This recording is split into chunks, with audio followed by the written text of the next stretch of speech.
அனைவருக்கும் இனிய நவராத்திரி விழா நல்வாழ்த்துக்கள். நவராத்திரி அப்படின்னு சொன்னாலே it's a festival of joy. ஒரு சந்தோஷத்தை பிரதிபலிக்கிற விதமா தான் நவராத்திரி ஃபெஸ்டிவல்ன்றதே நம்ம செலிப்ரேட் பண்ணுவோம்.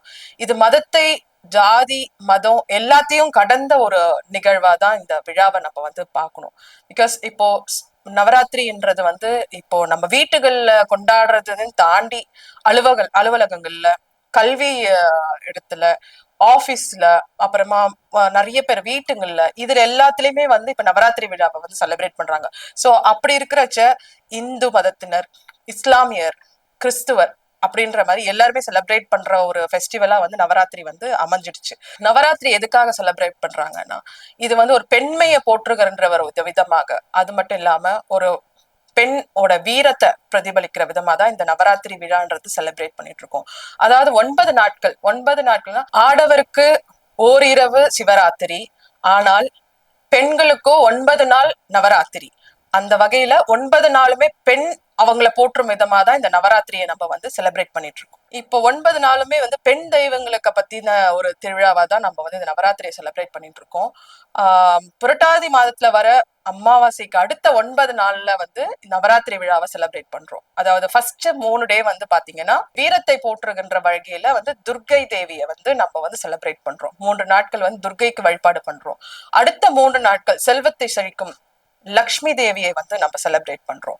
அடுத்த 3 நாட்கள் வந்து பாத்தீங்கன்னா, கடைசி 3 நாட்கள் வந்து அதாவது கலை மற்றும் அறிவு, கல்வி அதை சார்ந்த நம்மளோட சரஸ்வதி தேவிக்கு வந்து சமர்ப்பிக்கும் விதமாக நம்ம வந்து அடுத்த 3 நாட்களை செலிப்ரேட் பண்றோம். சோ இந்த 9 நாளுமே பாத்தீங்கன்னா பெண் தெய்வங்களை போற்றும் விதமாக தான் நம்ம வந்து பண்ணிட்டு இருக்கோம். சோ இந்த விரத முறை பாத்தீங்கன்னா ஒரு சில பேர் வந்து இந்த மாதிரியான கொலுன்றது வந்து இட்ஸ் அன் எக்ஸ்போஷர், அதாவது காட்டுறது விதமா கொலு பொம்மைகள் இந்த மாதிரி அலங்கரிச்சு இந்த மாதிரி பண்ற மாதிரி ஒரு விஷயத்துல இருக்கு. ஒரு சில பேர் என்ன பண்ணுவாங்க, கலசம் கலசம் கும்பம் வச்சு அந்த மாதிரி செலிப்ரேட் பண்றதுமே இருக்கு.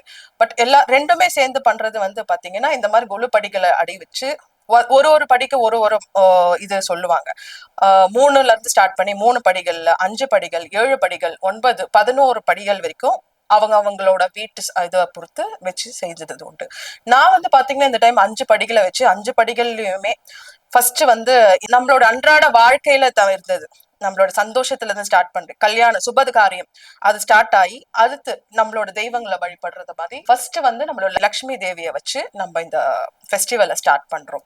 ஸோ லாஸ்ட் 9th டே முடிஞ்சு அடுத்த நாள் வந்து நம்ம வந்து விஜயதசமியா செலிப்ரேட் பண்ணிட்டு இருக்கோம். அதாவது நம்ம துர்க்கையை வந்து 9 நாள் போரிட்டு அவரை வந்து வம்சம் செஞ்சு 10வது நாள் வந்து நம்ம வந்து இதை செலிப்ரேட் பண்றோம். சோ அன்னைக்கு வந்து தேவர்கள் எல்லாம் அங்க அந்த போர்ல வந்து அவங்க யூஸ் பண்ண ஆயுதங்கள் எல்லாம் வச்சு பூஜை செஞ்சு அந்த நாளை தான் நம்ம வந்து ஆயுத பூஜையா கடைசி நாளா வழிபட்டு முடியும். இதோட விரத முறைகள் பார்த்தீங்கன்னா ஒரு சில பேர் அன்னைக்கு தினைக்கும் ஒரு அவங்களோட ரிலேட்டிவ்ஸ், நியர்பை ஃப்ரெண்ட்ஸ் இவங்களெல்லாம் வரவழைச்சு அவங்களுக்கு தாம்பூலம் கொடுத்து இனிப்புகள் வழங்கி அதை செலிப்ரேட் பண்ணுவாங்க. முக்கிய சுவாரஸ்யம் என்னன்னா குழந்தைகள் வந்து லக்ஷ்மி தேவி குழந்தைகள் மேல வம்சம் பண்றான்றது வந்து எல்லாருக்கும் அது ஒரு நம்பத்தகமான உண்மை. சோ அந்த குழந்தைங்களை உட்கார வச்சு அவங்களுக்கு லக்ஷ்மியா பாவிச்சு அவங்களுக்கு என்ன நலங்குகள் குவிச்சு அவங்களுக்கு வந்து மாங்கல்ய கயிறு, சந்தன குங்குமம் விட்டு அவங்களை லக்ஷ்மியா பாவிச்சு அன்னைக்கு வந்து துர்க்கையோ லக்ஷ்மியையும் சரஸ்வதியும் வணங்கி இதை வந்து நம்மளுக்கு செலிப்ரேட் பண்றாங்க.